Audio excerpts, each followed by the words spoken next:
Welcome back to my channel. So guys, आज मैं आपके लिए लेके आया हूँ my girlfriend is an alien के सीजन 2 के एपिसोड 5 के एक्सप्लेनेशन। अगर आपने इससे पहले के एपिसोड नहीं देखे तो आप उन्हें हमारे चैनल पे जाके देख सकते हैं और साथ ही मैं उन वीडियो के लिंक नीचे डिस्क्रिप्शन में भी दे दूंगा, तो आप उन्हें भी चेकआउट कर सकते हैं। और मैं आपको रैंडम सीन हटाकर मेन स्टोरी के हिसाब से एक्सप्लेन करूंगा। तो अब तक की स्टोरी ये थी कि यहाँ पे बारिश हो रही थी और फैंग अपने सेक्रेटरी के साथ कहीं पे जा रहा था। तो यहाँ पे वो लोग उसके मेमोरी बैंक में आए थे। तो यहाँ पे फैंग अपने सेक्रेटरी से कहता है कि अब तक वो जिन भी लड़कियों से मिला है और उसकी अब तक जो भी एक्स गर्लफ्रेंड रही है उन सबकी इंफॉर्मेशन निकालने के लिए वो उससे कहता है। पर यहाँ पे जाओशी का तो नामो निशान नहीं था। इसलिए यहाँ पे फैंग उसके सेक्रेटरी से पूछता है कि कुछ तुम छुपा तो नहीं रहे हो मुझसे। और यहाँ पे वो जाओशी के आइडेंटिटी के बारे में पूछ रहा था। और यहाँ पे उसका सेक्रेटरी डर गया था, इसलिए वो बता देता है कि उसने ही गलती से वो इन्फॉर्मेशन लीक कर दी थी और इसमें जाओशी की कोई भी गलती नहीं है। ये सब सुन के यहाँ पे फैंग गुस्सा हो गया था, क्योंकि यहाँ पे उसकी वजह से उसने जाओशी पे शक किया था। यहाँ पे वो उसे सॉरी कहता है। नेक्स्ट सीन में हमें दिखाया जाता है कि यहाँ पे फैंग उसके डॉक्टर से मिलने आया था और वो उससे बता रहा था कि मैं सब लोगों को तो भूल जाता हूँ, लेकिन अब तक मुझे जाओशी कैसे याद है। यहाँ पे उसका डॉक्टर कहता है, वैसे तो तुम्हारी सभी गर्लफ्रेंड का डेटा मेरे पास रहता है, लेकिन जाओशी का डेटा मेरे पास नहीं है। यहाँ पे वो डॉक्टर कह रहा था कि मे भी शायद तुम जब 3 महीने के लिए पिछली बार कैलिफोर्निया गए थे तो शायद तभी तुम उससे वहां पे मिले होगे। यहाँ पे फैंग को लग रहा था कि उसके एक्स गर्लफ्रेंड है। फिर नेक्स्ट सीन में हमें यहाँ पे जाओशी और उसके दोस्त को दिखाया जाता है, जहाँ पे जाओशी और ये दोनों ही कंफ्यूज थे कि फैंग उसके नाराज क्यों है आखिर। लेकिन तभी यहाँ पे उसे फैंग का मैसेज आता है और वो उसे मिलने के लिए बुला रहा था। और यहाँ पे उनकी कंफ्यूजन और ज्यादा बढ़ जाती है। यहाँ पे जैबी कहती है कि मे भी शायद फैंग को सभी याद आ गया होगा, इसलिए वो वापस से तुम्हें मिलने के लिए बुला रहा है, शायद तुमसे माफी मांगना चाहता हूँ। लेकिन यहाँ पे जाओशी कहती है कि फैंग बहुत ही सेल्फिश है, अगर उसे पता चल गया कि मेरा ब्लड सकता है तो वो मेरा ब्लड निकाल लेगा। लेकिन यहाँ पे जैबी कहती है कि अगर वो तुम्हें हार्म करने की कोशिश करेगा तो मैं अपनी पावर से उसे इलेक्ट्रिक शॉक दे दूंगी। यहाँ पे जाओशी उससे कह रही थी, अगर मुझे कुछ हो जाए तो तुम अकेले ही केप टाउन वापस चली जाना। तो यहाँ पे दोनों ही काफी इमोशनल हो रहे थे। फिर नेक्स्ट सीन में हमें यहाँ पे इन दोनों को दिखाया जाता है और यहाँ पे जाओशी भी उससे मिलने आती है। यहाँ पे फैंग उससे कहता है कि मुझे पता चल चुका है कि आखिर तुम कौन हो। और यहाँ पे जाओशी को लग रहा था कि शायद उसे पता चल चुका है कि मैं एक एलियन हूँ। यहाँ पे फैंग उससे कह रहा था कि मुझे पता है कि तुम मुझे क्यों पाना चाहती हो। यहाँ पे जाओशी कंफ्यूज होकर पूछती है, पाना चाहती हो, ये किसने कहा तुमसे। यहाँ पे सेक्रेटरी हान उससे पूछता है कि क्या तुम दोनों लवर्स हो। और यहाँ पे फैंग उससे कहता है कि जाओशी मेरी एक्स गर्लफ्रेंड है। यहाँ पे जाओशी कहती है कि मैं तुम्हारी एक्स गर्लफ्रेंड नहीं हूँ, मैं तुम्हारी वाइफ हूँ, क्योंकि तुमने पिछली बार फोर्सफुल से शादी जो की थी। और यहाँ पे ये दोनों ही कंफ्यूज हो रहे थे। और यहाँ पे सेक्रेटरी हान कहता है कि ये सारी मिसअंडरस्टैंडिंग मेरी वजह से हो रही है। यहाँ पे वो उनसे माफी मांगता है और कहता है कि पिछली बार जो इन्फॉर्मेशन लीक हुई थी वो मेरी वजह से हुई थी। और यहाँ पे उसके बॉस को लग रहा था कि ये सब आपकी वजह से हुआ है। ये सब सुन के जाओशी को समझ में आ जाता है कि अब तक फैंग को उसका सीक्रेट पता नहीं चला है। यहाँ पे फैंग उससे कहता है कि अब तुम कितने भी कोशिश करो तुम मुझे नहीं पा सकती। और यहाँ पे जाओशी जैसे ही कुछ कहने वाली थी, यहाँ पे फैंग फिर से कहता है कि पैसे सब कुछ नहीं पा सकते। यहाँ पे वो उसे एक कार की और क्रेडिट कार्ड देता है और उससे कहता है कि तुम जब तक मुझसे दूर रहोगी तब तक मैं तुम्हें ऐसे ही कंपनसेशन देता रहूंगा। यहाँ पे वो एक्साइटेड होके कहती है कि क्या तुम सच कह रहे हो। यहाँ पे फैंग कहता है कि मुझे पता था कि तुम एक ग्रीडी पर्सन हो। यहाँ पे वो उससे कहता है कि कुछ समय लेके तुम इस बारे में सोचो, और उससे कहता है कि तुम बाद में तुम मुझे कॉल कर देना। ये सब कह के वो वहां से चला जाता है। और यहाँ पे जाओशी खुश हो रही थी। और फिर घर जाके जाओशी और जैबी कंपनसेशन के बारे में रीड कर रहे थे, जहाँ लिखा था कि एक लड़का जब एक लड़की को कंपनसेशन ऑफर करता है तो उससे फिजिकल कांटेक्ट ऐसी ही चीजें मांग सकता है। और यहाँ पे ये पढ़ के ये दोनों ही खुश हो रहे थे, क्योंकि ऐसे तो ये दोनों ही जल्दी से हार्मोन्स कलेक्ट कर पाएंगे। फिर नेक्स्ट डे हमें यहाँ पे फैंग को दिखाया जाता है, जहाँ पे उससे जाओशी का मैसेज आता है जो कि उसे ब्रेकफास्ट के लिए बुला रही थी। और यहाँ पे वो देखती है कि यहाँ पे फैंग तो नहीं बल्कि उसके जगह उसका सेक्रेटरी आया था। और यहाँ पे वो गुस्सा हो जाती है और वहां से चली जाती है। फिर रात में वो जानबूझ के अपने किचन का जिंक पाइप खराब कर देती है और वो फैंग को कॉल करके बोलती है कि मेरा किचन में कोई प्रॉब्लम हो गई है, तुम प्लीज आके इसे ठीक कर दो ना। लेकिन जब यहाँ पे फैंग आता है तो अपने साथ वो अपने सेक्रेटरी को भी लेके आया था, जो कि यहाँ पे पाइप ठीक करने लगता है। यहाँ पे ये सब देख के जाओशी कहती है कि कंपनसेशन देने के लिए तो तुमने ही कहा था, तो फिर ये सब चीजें तुम्हें करनी चाहिए ना। यहाँ पे फैंग कहता है कि मैं मेरी कंपनी के किसी भी एम्प्लॉय से काम करवा सकता हूँ। यहाँ पे जाओशी उसके हाथ से कोई चीज लेके उसके गोद में बैठ जाती है और उससे कहती है कि प्लीज मेरी मसाज कर दो। यहाँ पे वो उसे हटाने की कोशिश कर रहा था पर वो हट ही नहीं रही थी, जिससे फिर यहाँ पे वो अपने सेक्रेटरी को बुलाता है और यहाँ पे वो आके उससे पूछता कि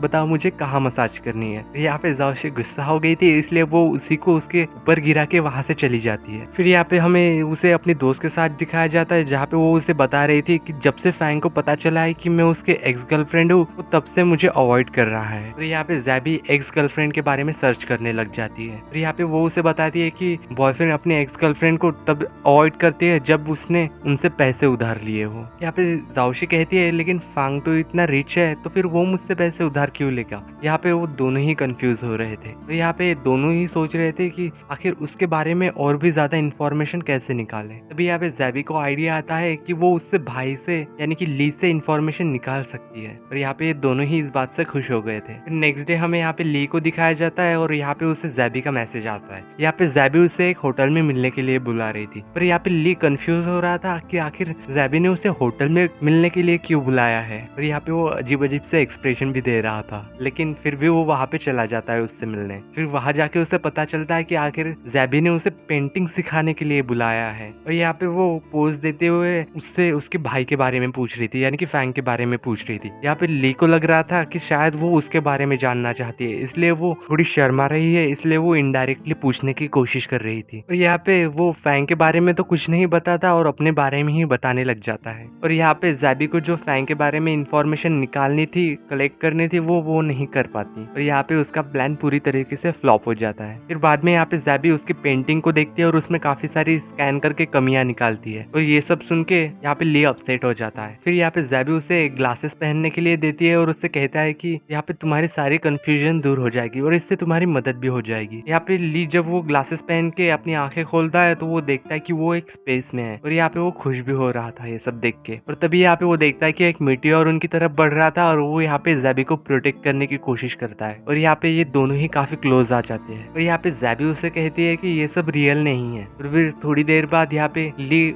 आसपास देखने लगता है और एक्सप्लोर करने लगता है। ये सब देख के कहता है कि ली मैं कितना इररिस्पॉन्सिबल हूँ, मेरा भाई कितना परफेक्ट है। यहाँ पे ज़ैबी उससे कहती है कि तुम्हें बस हिम्मत करनी है और सबको सच बताना है और मुझे अपना कंप्यूटर ठीक करवाना है। यहाँ पे ली इसकी तरफ देख रहा था और अपने ग्लासेस उतारता है और उससे कहता है कि मैं तुम्हारी मदद कर सकता हूँ। फिर नेक्स्ट सीन में हमें यहाँ पे फैंग और उसके सेक्रेटरी को दिखाया जाता है, जहाँ पे उसका सेक्रेटरी उससे कह रहा था कि आप अपनी भूलने की बीमारी की वजह से किसी भी लड़की को डेट नहीं कर पा रहे हैं, लेकिन यहाँ पे उस दिन बारिश भी हो गई थी लेकिन आपको फिर भी जाओशी याद थी और आप उसे नहीं भूले। इसका मतलब ये है कि आप जाओशी से कहीं ना कहीं प्यार करते हो और आपको जाओशी को ही डेट करना चाहिए। और यहाँ पे फैंग उस पर गुस्सा हो रहा था और इस वजह से वो वहां से चला जाता है और यहाँ पे वो बाहर जाके कुछ मैसेज करता है। फिर नेक्स्ट सीन में हमें रेस्टोरेंट में दिखाया जाता है, जहाँ पे जाओशी अब भी अपसेट थी और ये सब बातें वो मिस चाय को बताती है। लेकिन तभी यहाँ पे उसे किसी का मैसेज आता है और यहाँ पे जाओशी कहती है कि ये पर्सन मुझे बार बार मैसेज करके मैच मेकिंग के लिए मदद कर रहा है। यहाँ पे मैसेज में लिखा था कि अगर तुम्हें फैंग को अपने प्यार में फंसाना है तो उसके सामने बीमार होने का नाटक करना पड़ेगा और यहाँ पे तुम दोनों का रिलेशन अच्छा हो जाए तो ये बात भूलना कि तुम्हारी मदद किसने की थी। यहाँ पे हम लोगों को ये भी समझ में आ जाता है कि ये मैसेज और कोई नहीं बल्कि उसका सेक्रेटरी कर रहा था। यहाँ पे जाओशी खुश हो जाती है इस बात से और ऐसा ही करने का डिसाइड करती है। फिर नेक्स्ट सीन में हमें यहाँ पे जाओशी को दिखाया जाता है जो कि बिल्डिंग के नीचे खड़ी हुई थी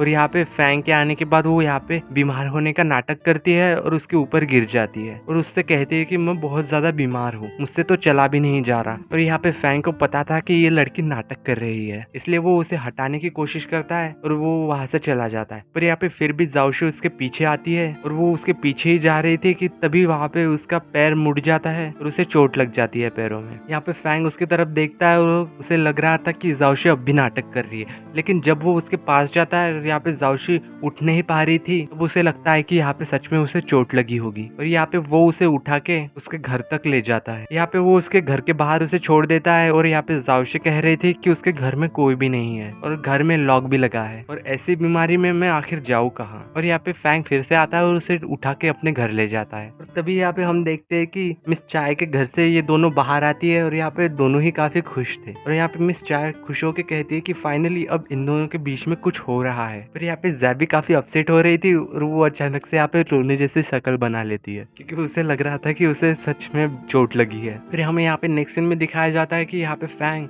जाओशी के पैर में पट्टी बांध रहा था। तो यहाँ पे पट्टी बांधने के बाद वो वहां से उठ के जा ही रहा था कि जाओशी उसे हक कर लेती है। यहाँ पे वो उससे कह रही थी कि मुझे बहुत ज्यादा ठंड लग रही है और मुझे अकेले नहीं रहना, इतनी ठंड में तो मैं और भी ज्यादा बीमार हो जाऊंगी। यहाँ पे फैंग उसे बेड पे बिठाता है और धीरे धीरे उसके करीब बढ़ने लगता है। फिर यहाँ पे जाओशी सोच रही थी कि शायद वो उसे किस करने वाला है। फिर यहाँ पे फैंग उसे किस करनी नहीं बल्कि उससे पीछे जो रिमोट रखा था एसी का वो लेने गया था। और यहाँ पे वो रिमोट लेके एसी को बंद कर देता है और वो उससे कहता है कि अब तुम्हें ठंड नहीं लगेगी। और यहाँ पे वो जैसे यहाँ से फिर से जाने वाला था, यहाँ पे जाओशी फिर से उसे हक कर लेती है और यहाँ पे वो उससे कहती है कि मुझे और भी ज्यादा ठंड लग रही है। और यहाँ पे वो साथ ही में ये भी कहती थी कि पहले तो तुम मुझे हक करके सोते थे अगर मेरी तबीयत खराब होती तो, लेकिन अब तुम ऐसा नहीं कर रहे। अगर तुम मुझे हक नहीं करोगे तो मुझे नींद नहीं आएगी। और यहाँ पे फैंग उसकी तरफ देख के सोच रहा था और बाद में हमें दिखाया जाता है कि यहाँ पे फैंग ने उसके ऊपर काफी सारे कंबल उड़ा दी थी और यहाँ पे उसे काफी ज्यादा गर्मी लग रही थी। और यहाँ पे वो अपनी हैट उतारने की कोशिश करती है। यहाँ पे फैंग उससे कहता है कि अगर तुम्हें ठंड लग रही है तो कैप मत उतारो, इसे पहने रखो। और यहाँ पे जाओशी चाहकर भी कुछ नहीं कर पाती। यहाँ पे